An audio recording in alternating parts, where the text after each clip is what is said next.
Welcome back, everybody, to another episode of the Educational AD Podcast. We're going to be right back with today's guest, but as always, I want to give a shout out to my sponsors. So stay with us for 3 minutes, listen to these shout outs, then listen to our interview, and then go and visit these sponsors. You're going to be really glad you did. Here we go. We want to say thanks to Sideline Interactive, indoor score tables and video boards. Go to sidelineinteractive.com. Schedule a live web demo today. We also want to say thanks to our friends at Huddle. You know, as a football coach, I used Huddle for years, but as an AD, we were a Huddle school. Go to huddle.com, join the millions of users, and turn your school into a Huddle school. That's huddle.com. We want to say thanks to Vital Signs Wall of Fame and their content creation service, Beacon Creative. Wall of Fame has been helping schools bring their legacy to life for over a decade with their video boards, but Beacon Creative takes it to a whole new level. I want you to go to vitalsignswalloffame.com and click on Content Services. And don't forget to mention you heard about it on the Educational AD Podcast. Let's also say thanks to Home Campus. Scheduling, rosters, results, facility management. How about eligibility and clearance? Home Campus does all of this and more and does it better and faster than the other platforms. Go to homecampus.com to get started. Let's say thank you to Gipper. Gipper is the modern marketing platform. It's ranked #1 for athletic marketing that lets you as an athletic director share all the great things that your program is doing. Your kids, your coaches, the entire athletic department. There are thousands of professionally designed templates that are so easily customizable, allow you to create, share, and schedule all your social media content. That platform is Gipper.com. Check them out today. Booster Hub is the #1 Booster Club software app. And if you work with your boosters, you know that volunteer signups and volunteer changes happen every day. Well, with the Booster Hub, nothing falls through the cracks. Everybody stays connected and engaged. The same is true for sponsorship fees and concession sales. Give your boosters the platform they deserve. Give them the platform they need. That's Booster Hub. We want to thank Ohio University and their online masters in athletic administration. It's top rated by their graduates and the industry. It's highly respected. And while you earn your degree at Ohio, you also complete 11 NIAAA leadership training courses at no extra charge.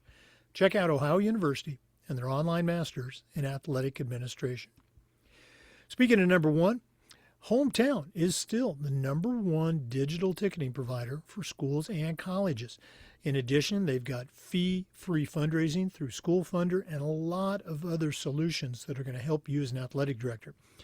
Whether you're an AD, a coach, even a principal, Hometown's going to show you how to save time, how to raise more money, and how to bring your community together. You'll find it all at hometown.com. And finally, let's say thanks to Athletic Surveys.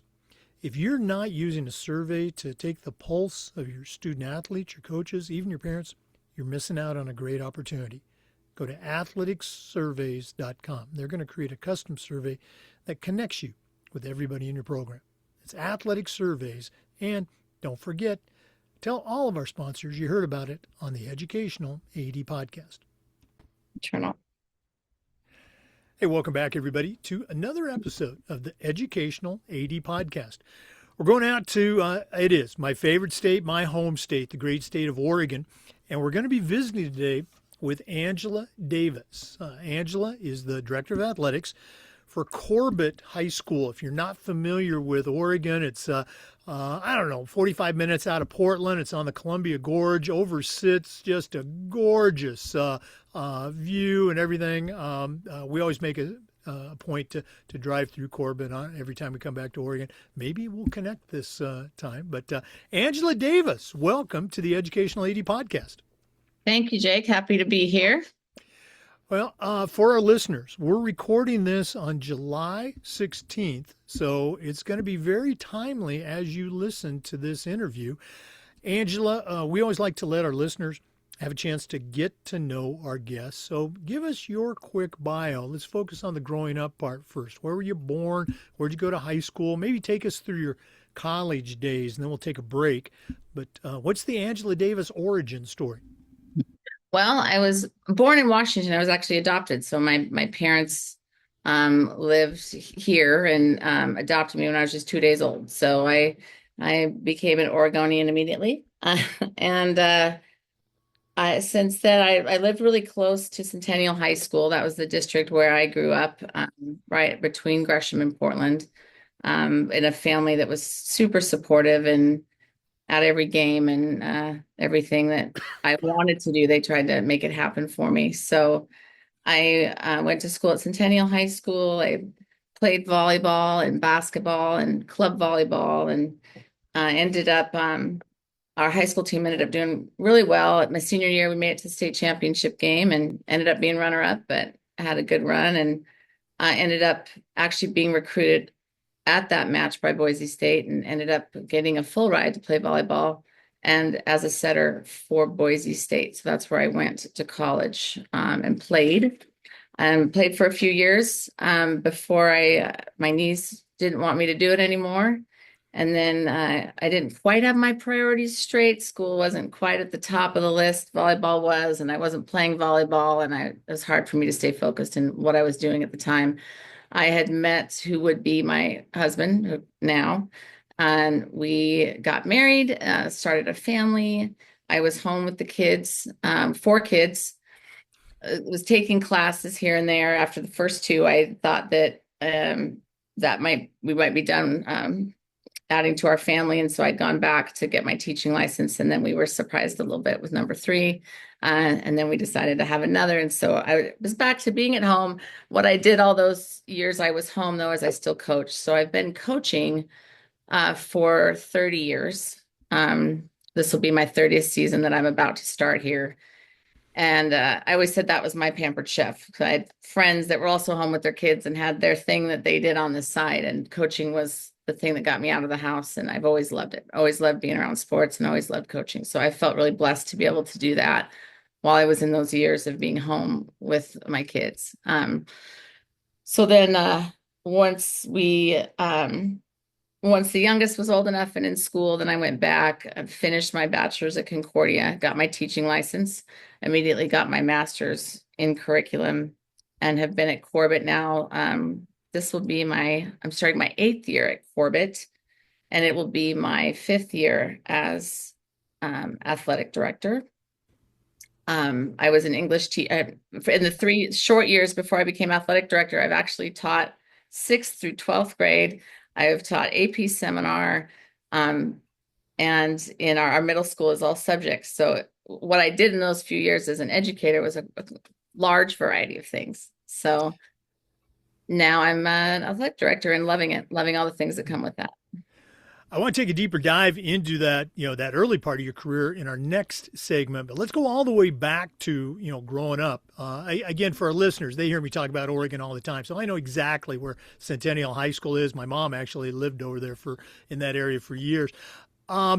When you were growing up, was, the club experience, or was it local youth stuff? What are some of your memories of those early years in sports as an athlete? Well, I know that now club volleyball, as you may know, it is blown up. It's enormous. The amount of clubs and opportunities that players have now, both boys and girls, to play and get opportunities in the sport it's vast. There's so many options for them. When I started playing, clubs were just kind of really getting going. Mostly started at the middle school age, and now you can start much younger. So there were 2 main clubs in the area. And a lot of my memories come from a lot of those travel tournaments and experience on teams and playing for different coaches and learning a lot from different coaching styles and having the opportunity to then take that back to the school and compete there. But yeah, being a part of a team was always something I loved to do, no matter what I was doing. So that's kind of been my persona that I've always taken on. Like, I think even when I'm done coaching and done with that season of my life, I will still see myself as a coach and a teammate. That's just what I've taken from those experiences. Oh no, I think the best leaders take those experiences from their playing days. They remember how much fun it was. You mentioned you play for your high school team. You made the state championship. You won the state championship, or you're runner We up? were runners up, Runner and up. we Okay. didn't quite win. But obviously, you're a high level player. You got recruited D1 to go to Boise State. Um, you know, I'm trying to frame a question here without sounding like a dope. You hear so many times, oh, I can't get recruited if I don't play club, or I can't play for my high school team because my club, et cetera, et cetera. So I'm being very negative about the club experience right now, but you did it. How did you make it work? Well, I think that first of all, recruiting's changed a lot. I don't think you see very often a recruiter, going to a state championship game with the intent to find somebody that they haven't already been talking to or in communication with. There's so many sources out there that help with getting your information out and taking you through a process, because I do think there's so many more athletes in the pool, so to speak, looking for opportunities to play in college, that has changed. But I think, no matter what I have taken away from all the experiences, and then being here at a small school, we just recently had a basketball player at our school, a walk on at Oregon State. It was a late walk-on invite, and actually ended up earning a starting position within the year and earning a scholarship. And she played all her seasons here at Corbett. And some people would have said, oh, she needs to go play somewhere else to be seen or have that experience at a bigger school or a higher level. But I think if you are playing and competing and doing what you can do, that getting either, whether it's film or having an opportunity to play in front of scouts or whatever opportunities you have, you're going to be seen, and your name's going to get out there. So I don't think you necessarily have to play at a certain place or be at a certain level to be recruited, but you do have to make contacts and let people know that's what you want to do. So. Right. And again, those are all very valid points. I think the one that speaks to me, though, is you talk about if you're good, they're going to find you. They're going to hear about you. Now, nowadays, as you mentioned, you have to be a little proactive and send out your video and make contact with the coach. We would tell our kids all the time, if there's a school you want to go to, reach out to that coach, get in their online mailing system, let them know that you're out there. But you mentioned, there's more kids, playing club, which is great. We love to see kids playing, but the statistics are still the same. Only about, let's say 4 or 5% are going to go to college. So those good kids are still going to be the better kids, let's say, are the ones that are going to be, signing those deals. And you mentioned Oregon State basketball, women's basketball. That's nothing to, turn your nose up. That's their, Sweet 16, Elite 8 team every year. Great program there. Go Beavers. Let's go and take our first break. And when we come back, you talked about, getting into coaching right away, even before you had finished your degree. I want you to share a little bit more of that journey. So let's take that break. But when we come back, we're going to hear more from our guest, Angela Davis. She's the Director of Athletics at Corbett High School, and that's in Corbett, Oregon. This is the Educational AD Podcast. We want to say thanks to our good friends at Sideline Interactive indoor score tables and video boards. You've heard me say many times, probably one of the best purchases that I ever made as an athletic director was our Sideline Interactive indoor score table. We use it for home games, of course, but we also use it for pep rallies, for signing ceremonies. Their products are tremendously versatile, and their customer service just outstanding.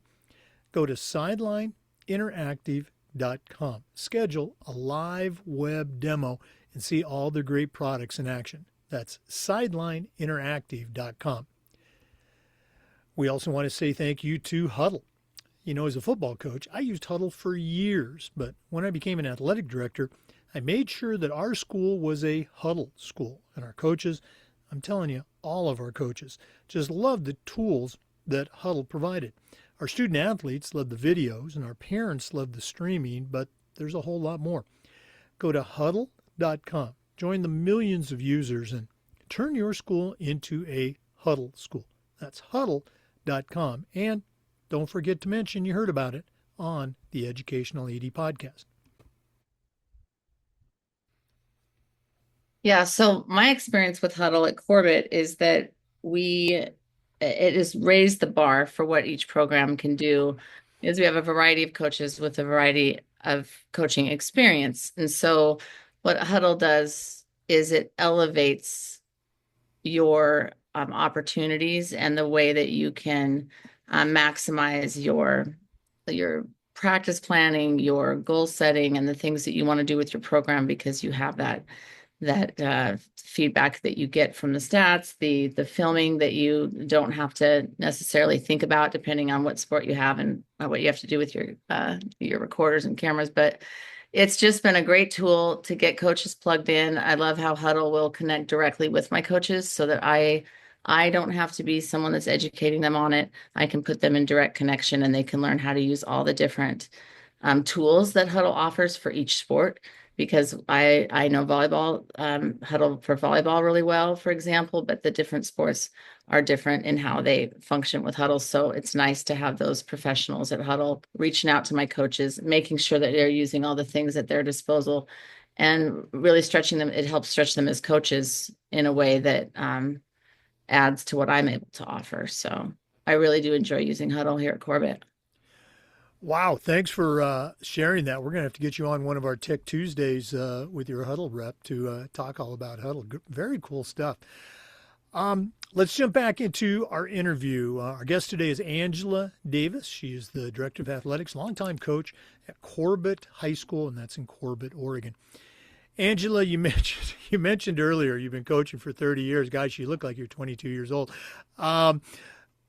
Thanks for saying that while the recording is going. I appreciate it. we always say, talking about young coaches sometimes young ADs, you don't know what you don't know. Now, you state finals team, Division I player, and now at a young age, you're the head coach. What were some things that you found out about coaching that you didn't know? Definitely that it's not as easy as it looks. I did learn pretty quickly that it's not that you have to be pretty gritty and you have to have pretty thick skin to do it for an extended amount of time.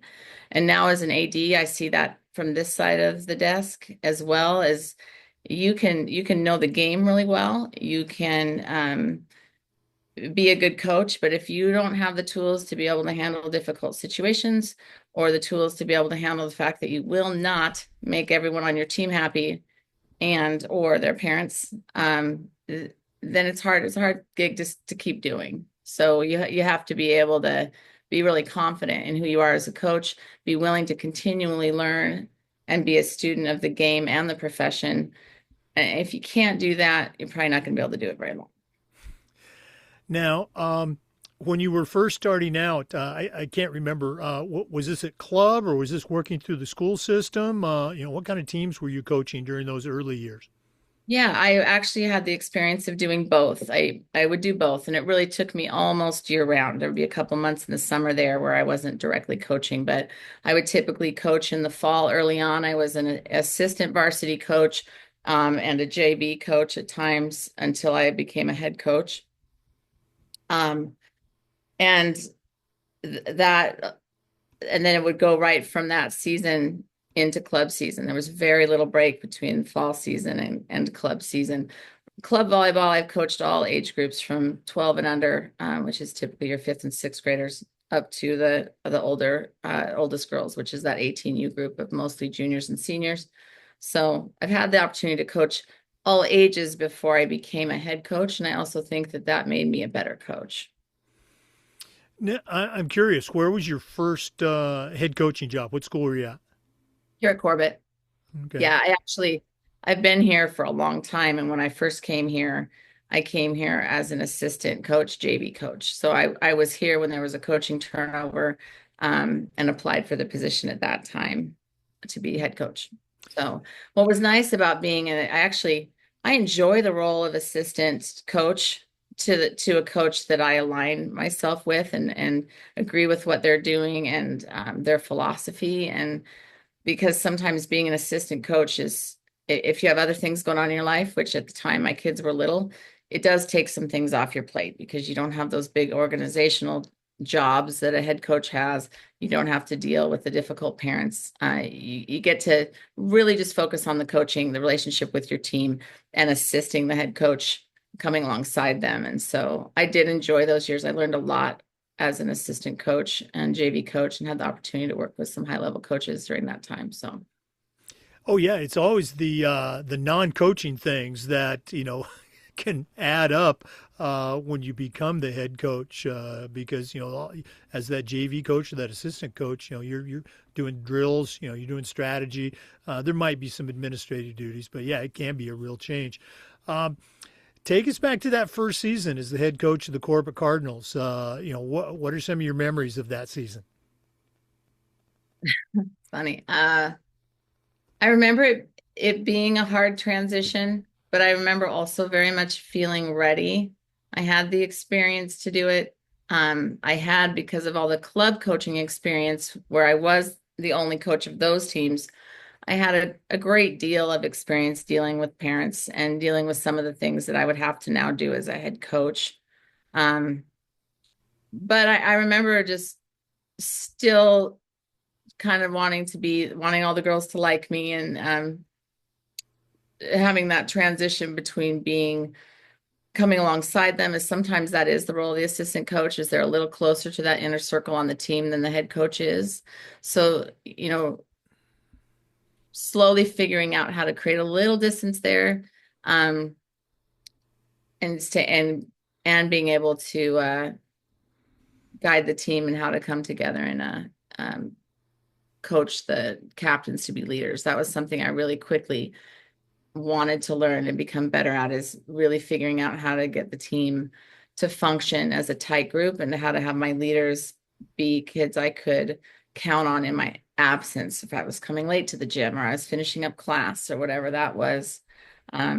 So I spent a lot of time. I reached out to Proactive Coaching. We went to some of their coaching. I went to their captain's clinic. I took some girls to that, and really relied on their material early on to learn some of the things that I didn't know uh, in terms of team mechanics and chemistry and team building. So Now, as you were, let's be shameless here, as you were building your toolbox, how did you see those efforts of becoming a better coach yourself translate to performance and success on the court with the volleyball team? Take us to year 4 or 5 now. How is it playing out?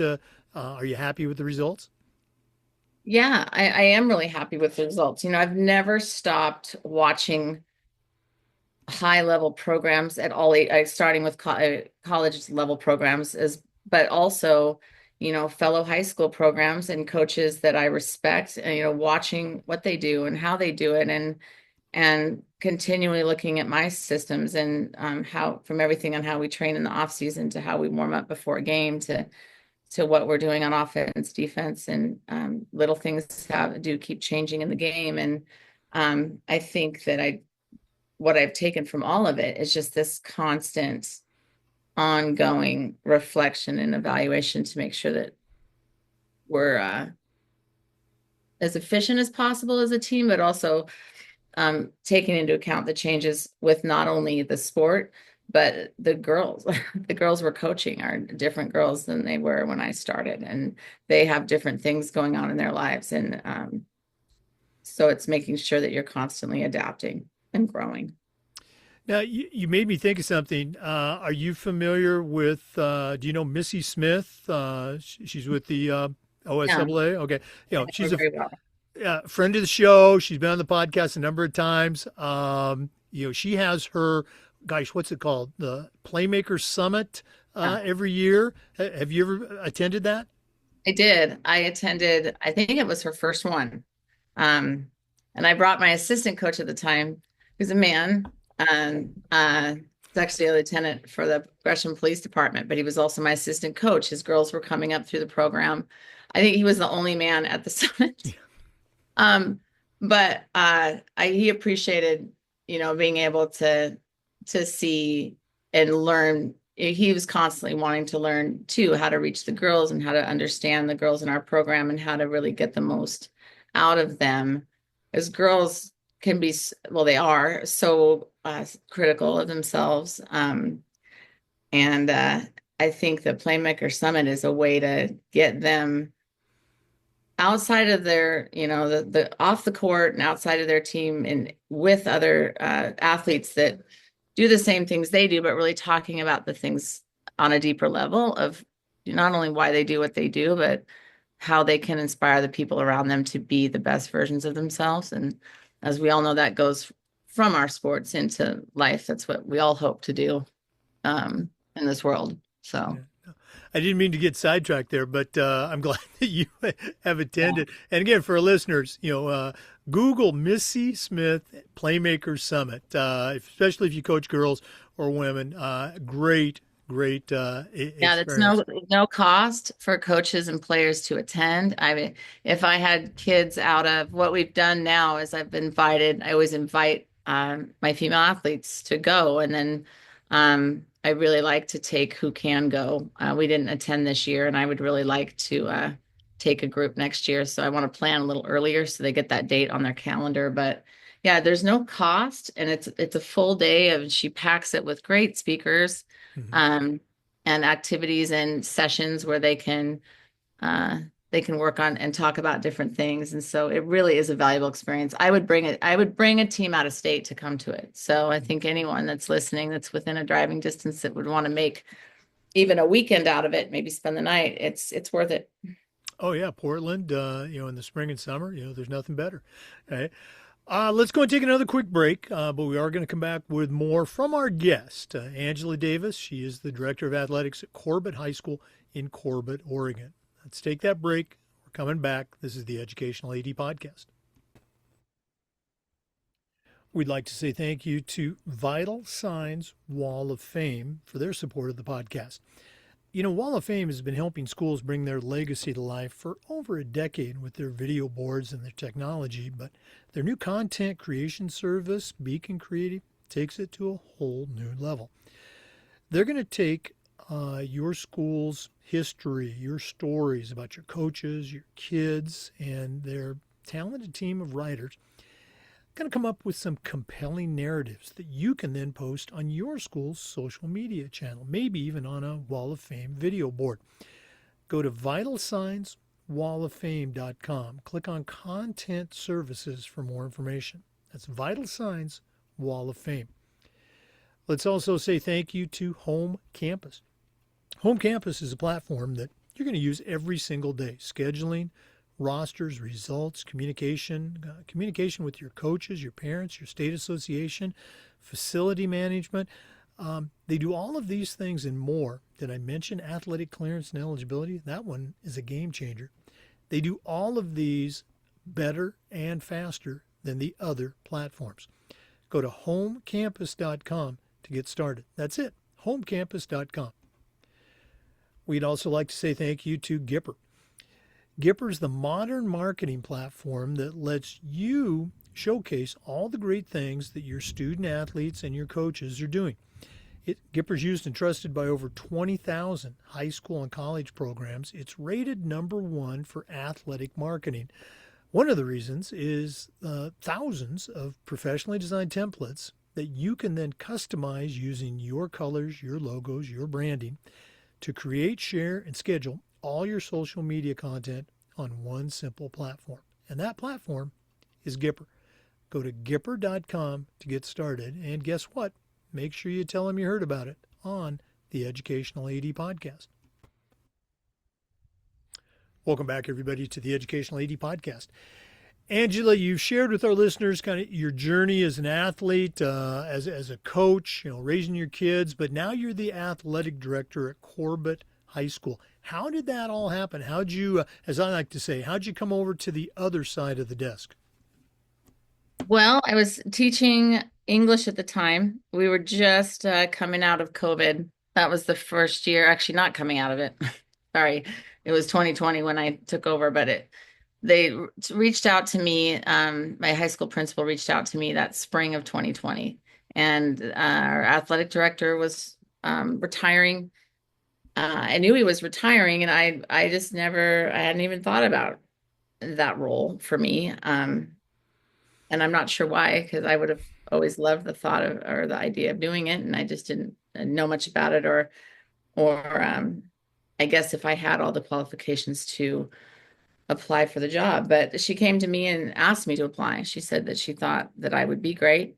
At that time, I've been coaching for a while and had received some awards as a coach, and I know that she had appreciated some of the feedback she'd gotten about communication skills and feedback from parents and players. And she just thought that some of the things that I do well as a coach would feed over nicely into being an athletic director. And she spoke to me about just my ability to adapt and do all the things I spoke of earlier about doing all those different jobs and teaching all those different subjects. And being an athletic director, I've learned is a lot of adapting, is a lot of figuring out what's going on at the moment and problem solving it and dealing with it. It's a lot of different things. I like the variety that comes with being an athletic director. And I think she saw that I had the ability to do that. And I appreciate her seeing that in me. So then I applied and got the job. And my first year was, from what I hear talking to my peers, one of the toughest, or if not the toughest year athletic directors have had because of COVID. So I came into that fall. That's when we were bringing kids back on campus. That's when we were just testing the waters of starting interscholastic sports again. And it was a challenge, but I didn't have anything to compare it to. So compared to my peers, it was difficult, but like I said, it was my first year. So it just was what we did, what I had to do, and the challenges I had to face that year. So Now, again, that's an interesting point. My final year as an AD, it was just, coincidental, was, the year that we shut down in COVID. So I wasn't there the next year for the restart. But you make a good point. Hey, you don't know any different. As an athletic director, this is my first year. How was it in Oregon? I know Florida really struggled with the restart. You had like 4 different regions of the state that were kind of doing their own thing. Some of it was because of local county statute. The state association, it was really hands off. They just said, whatever you want to do. You want to come back, you want to quarantine. How was it in Oregon? we all had to follow the state guidelines at the public school level. So that was mapped out pretty clearly for us, and you would think that would make it simple, but we still, being in a rural community, a lot of folks had a very clear idea of what they thought, how they thought it should be handled. So thank goodness for NFHS and their ability to put cameras in and make it an option for folks to watch at home. That was stressful for families, not being able to come for a bit. They couldn't come at all. And then we were checking them at the door, and they had to sit 6 feet apart. I mean, sometimes I say this and I'm like, this is like a weird movie, but this actually happened, and the kids could have so many spectators per player because we did have to spread everybody out. And then they had to wear a mask. And for a while, our girls had to wear a mask while they were playing. And it was a really interesting time. And it was a challenge. There were always folks that did not agree with wearing masks, that were upset about the protocols. And I've never had a hard time though with like, well, these are the rules. Like these are the rules. You don't have to like them. Honestly, I don't have to like them because they're not my rules. My job is to enforce the rules. So you can, follow the rules, or you can go home and watch it on your couch. So, it was funny because some people had a harder time with that than me. I just in my head had this checklist. They give me a hard time, I'm going to call our local deputy, and he can come help them out if they're not going to listen to me. So I had this kind of order of things we did, but I did have some folks who really pushed the envelope on following those rules during COVID, and that was challenging. Boy, you brought back some memories. Again, I had retired as an AD, but I was still working as a basketball official, so I got to see a lot of different ways that schools presented rules and then sort of kind of sometimes and tried to enforce them or not enforce them. But interesting times. Let's go and fast forward. We don't have to have that anymore. It's 2026. That's not. Um, Share with our listeners a little bit about Corbett. The size of the school, number of teams and coaches, and what are some things that you're really proud of about your athletic program? Yeah, so we compete at the 3A level. Our football team competes in a special district that is 2A. We play 9-man.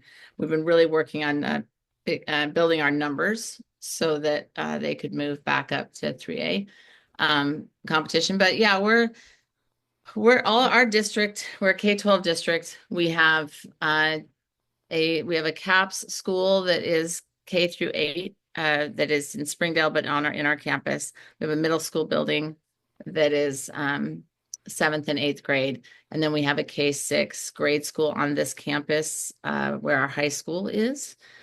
So an advantage of our community is we are close. Everybody knows what everybody's doing. That is an advantage and a disadvantage.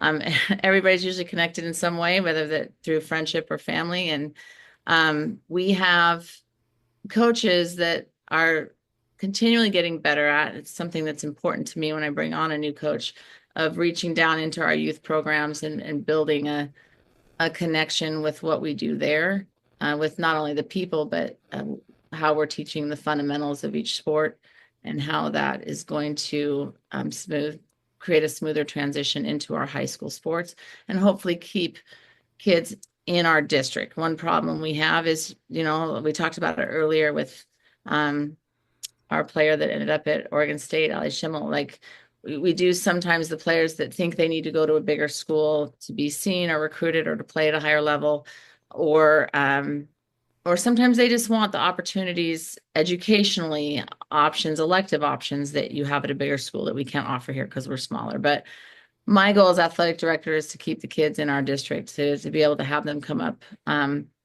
through our programs and look for the high school athletic program being a destination place for them to come. And that hasn't always been the case in some sports. So I'm trying to create that across the all sports at Corbett.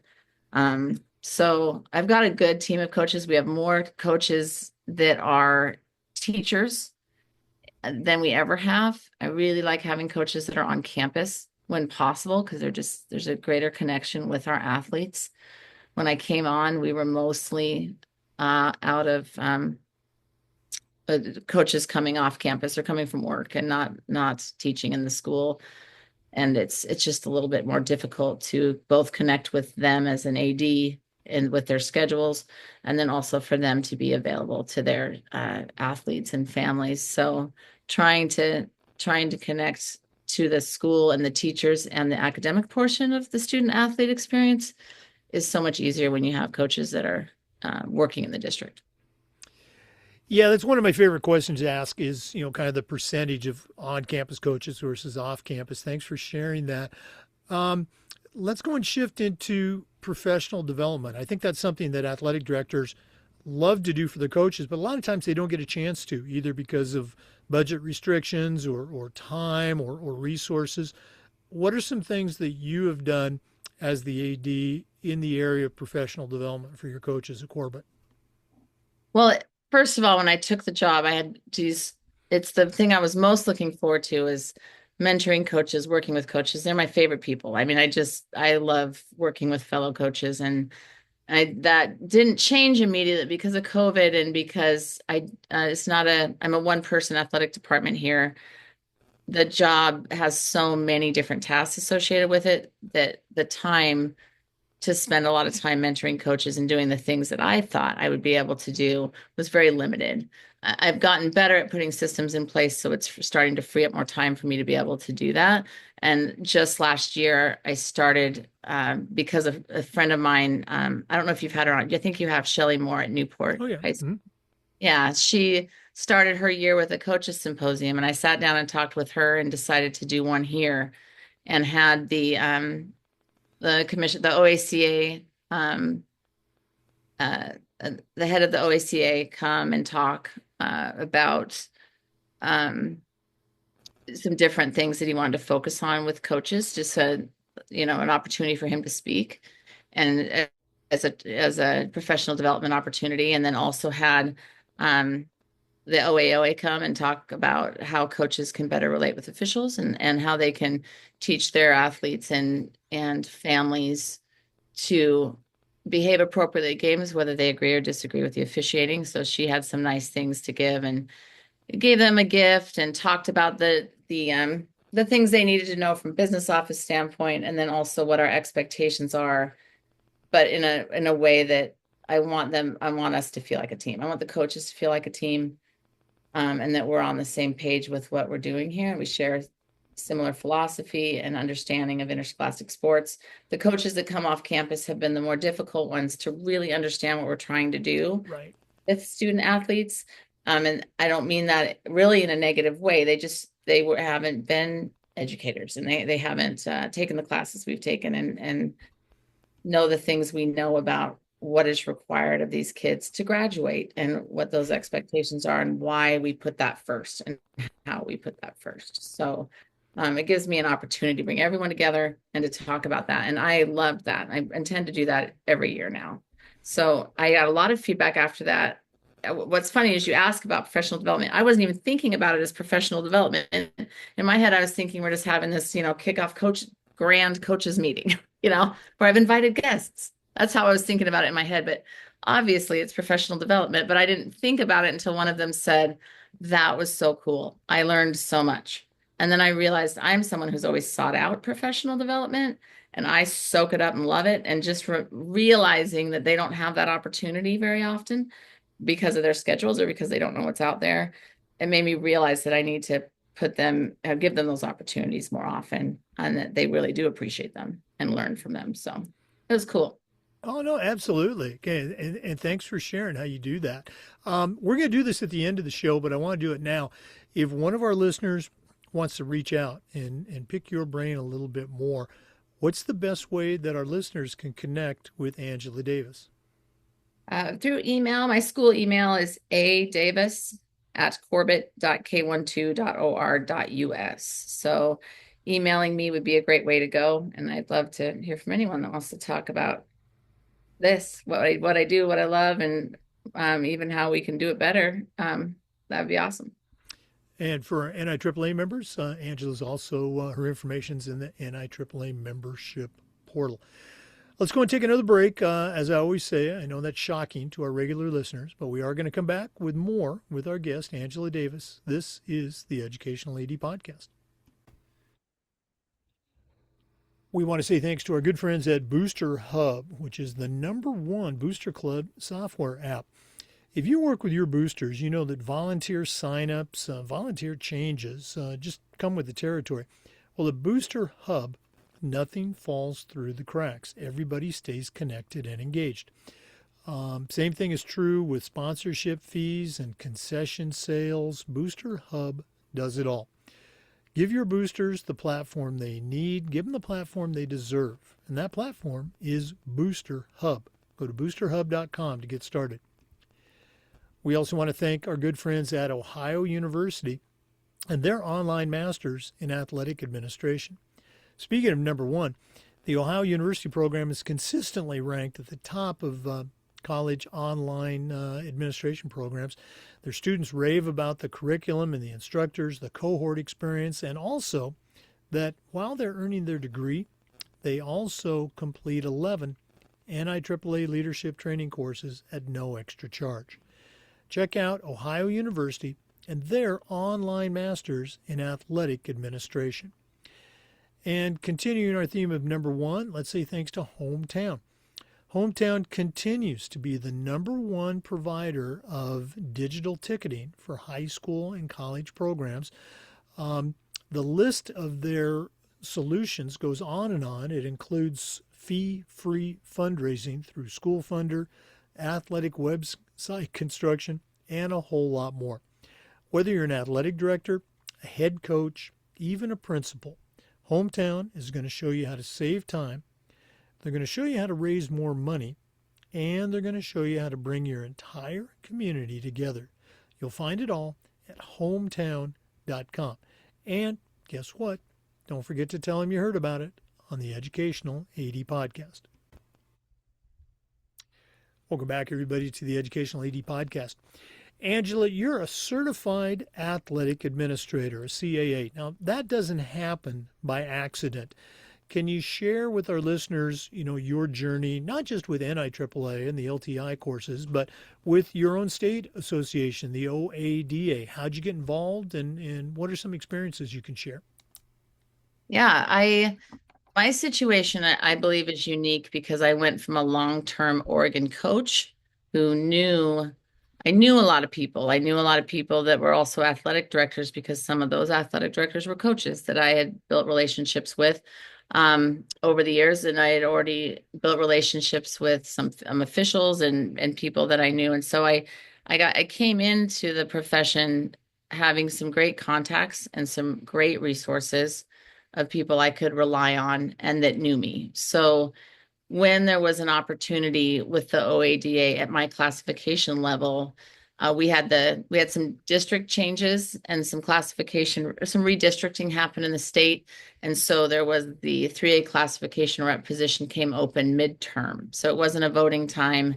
And they reached out to see if I would finish that term.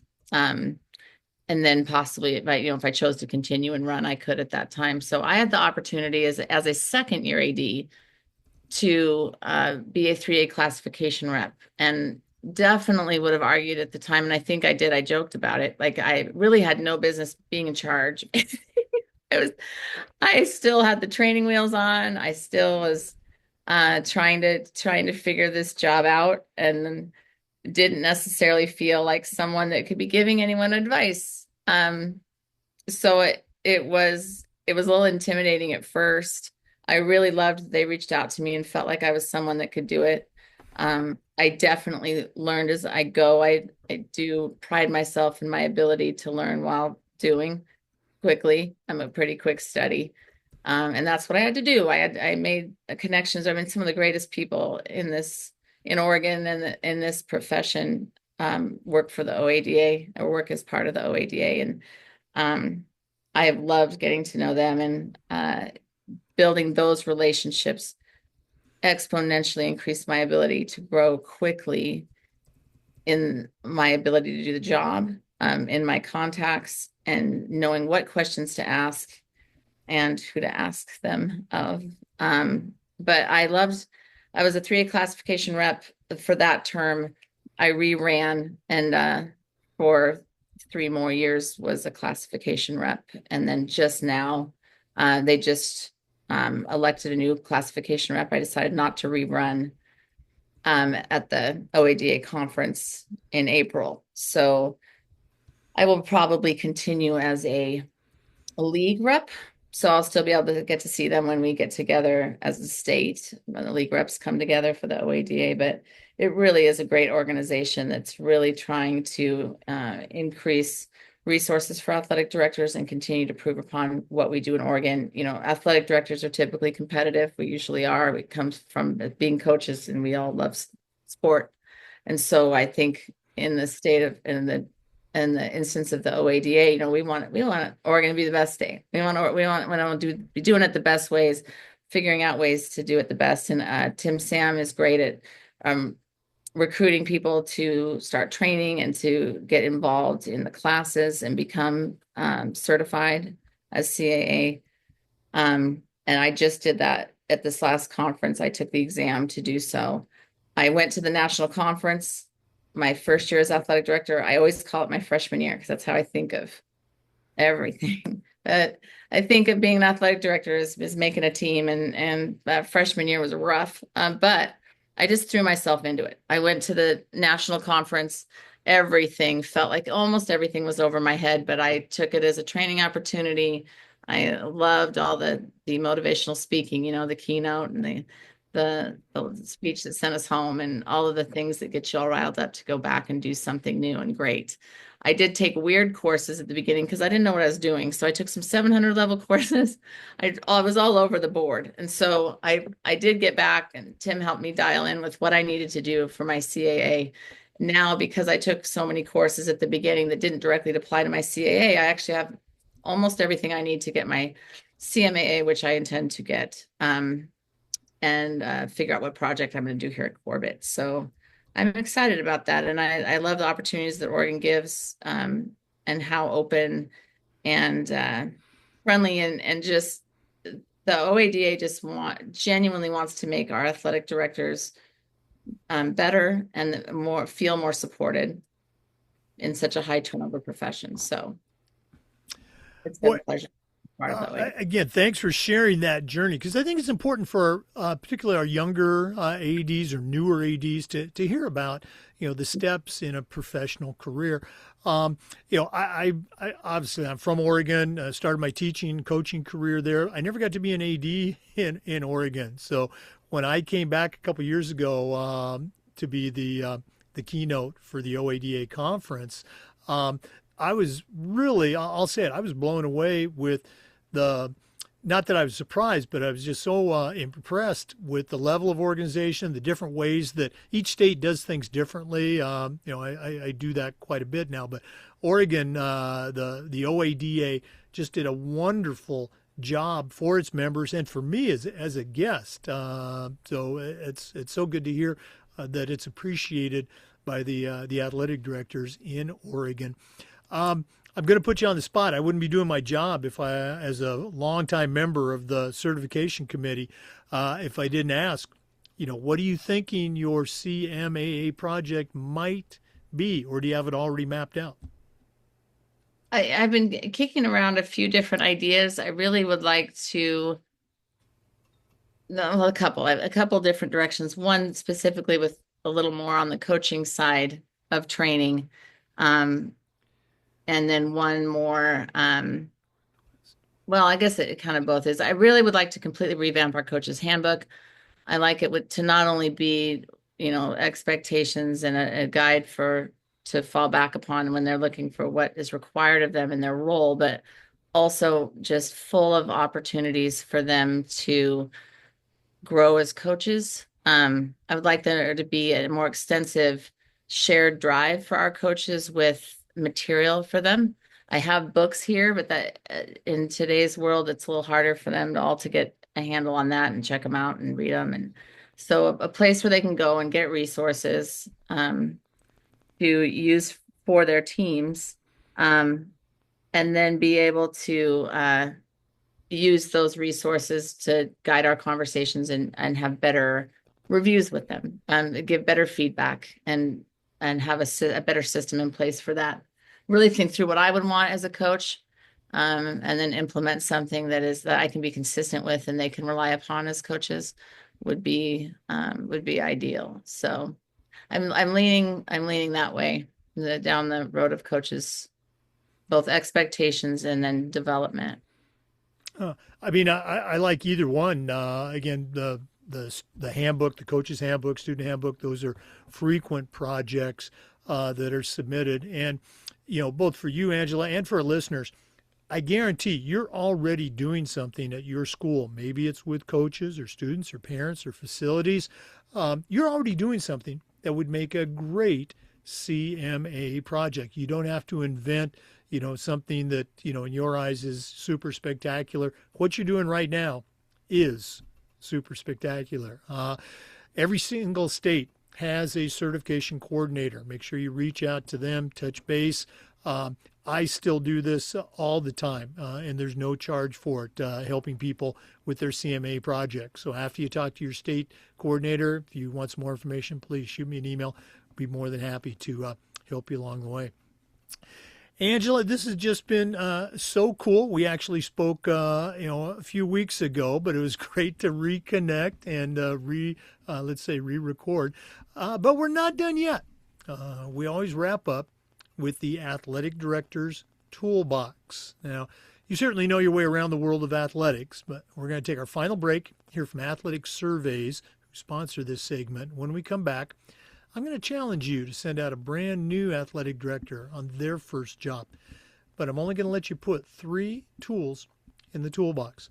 So let's take that break, and when we come back, we're we're going to see what Angela Davis, a certified athletic administrator, the director of athletics at Corbett High School, puts in her new athletic director toolbox. We want to say thanks to Athletic Surveys and say thank you for sponsoring the AD Toolbox segment. You know, in my school, we use surveys for just about everything, for our student athletes, for our coaches, even for our parents. And the cool thing is, the information that would come back on these surveys is almost always over the top positive, and it'll be the same for you. We still got to hear from our squeaky wheel parents, but the information on the survey allowed us to find out what they were concerned about, usually address their concerns before they turned into something big. But going back to all that data, incredibly valuable, especially when you're visiting with a frustrated parent, sometimes your principal, sometimes even your school board. Go to athleticsurveys.com. They're going to create a custom survey just for you that lets you take the pulse of everybody in your program. That's athleticsurveys.com. And for all of our sponsors, please make sure you mention you heard about it on the Educational AD podcast. Well, it's that time of the podcast. We've been visiting today with Angela Davis. She's a certified athletic administrator. She's the director of athletics at Corbett High School, and that's in Corbett, Oregon. Tremendous background as an athlete, as a coach, as a leader, but right now I'm going to challenge her to send out a brand new athletic director on their first job. But I'm only going to let her put 3 tools in the toolbox. So, Angela, what 3 tools are going to go into your new athletic director toolbox?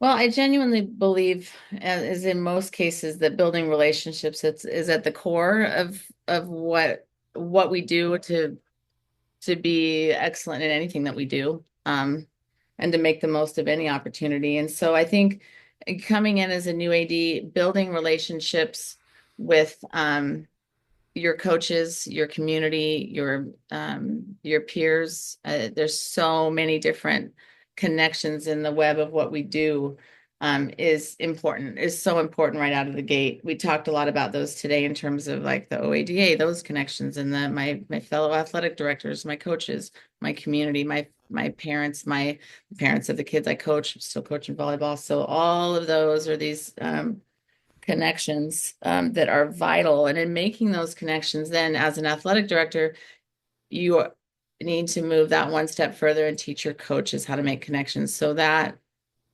specific piece, not everyone is skilled at it. It sometimes has to be taught. And there's something where I do in the volleyball program that I want to do throughout the whole program called Red Thread Program Development. Still messing with the name, but teaching them how to connect down to our youth programs and building connections with families and kids in the community, especially because we are a smaller community. It's a little easier to do so. And building that sense of community, and again, building the high school programs to be this destination place where we're excited for all of these families to come and wanting them to feel a part of it. So that would be my first one, is not only building the relationships individually as an athletic director, but teaching our coaches how to do that as well. Mm-hmm. Second, I have spoke a lot about using AI now that it's at our disposal, like using it as a resource to help us with our jobs, to be more efficient. As a small school athletic director in a department of one, it becomes even more important. So I'm constantly, I would say not daily, but weekly, learning a new tool through AI to help make my job a little bit easier, really experimenting with how to do that, asking questions. And one specific way would be to, enter information or a large manual and ask for bullet points, or enter an email in a situation where you're not really sure how to respond, and ask some questions and try out some different answers and responses, and make that a faster process, get to something that you would do that might take you a lot more time. And then last, but it's definitely not least in this case, I don't think you can do any of these things without really taking care of your physical and mental health. So just making sure that to do this job, which is a difficult job for anybody, you need to be, healthy and rested, and doing all of the things, putting your mask on before you, put the mask on person next to you and taking care of yourself. Modeling that for your coaches and athletes becomes important because of the specific job we do. We're training athletes, we're training coaches of athletes, and being that example at the top of that system is really important. Boy, I love them all. Anytime somebody, talks about, living healthy, and again, work-life balance, all that stuff, I always, think in my heart, okay, this person's on the right track. The relationships, of course, and I love your idea, the red thread. I mean, Corbett Cardinals, school colors are red, making that connection with the lower level programs, the community programs, the youth programs, great idea. If you come up with a better idea than red thread, let me know, because I love red thread. And it's always good to hear people talk about embracing technology. It's not going to replace us. It's certainly going to enhance, though, the things that we're able to do for our student athletes, for our coaches, in our job. Very, very cool stuff. Angela, once again, thanks so much for coming on the show and sharing your wisdom with our listeners. If they want more, if they want to add you to their network, if they want to find out more about how you do things at Corbett, what's the best way our listeners can connect with Angela Davis? Yeah, they can email me at adavis@corbett.k12.or.us. I'm happy to talk with anyone that would like to do so. Well, again, thanks for sharing. All the best for a continued, hopefully a relaxing summer. We're definitely going to have to bring you back on the show and do an update, but all the best moving forward. We want to say thanks to our listeners. Thanks for listening. And just a reminder that we upload the Zoom recordings of every interview to the Educational AD Podcast YouTube channel. We do this just about every day. We try to share stories and some best practices from the world of athletics. So please come back and join us again on the next episode of the Educational AD Podcast. We'll see you next time.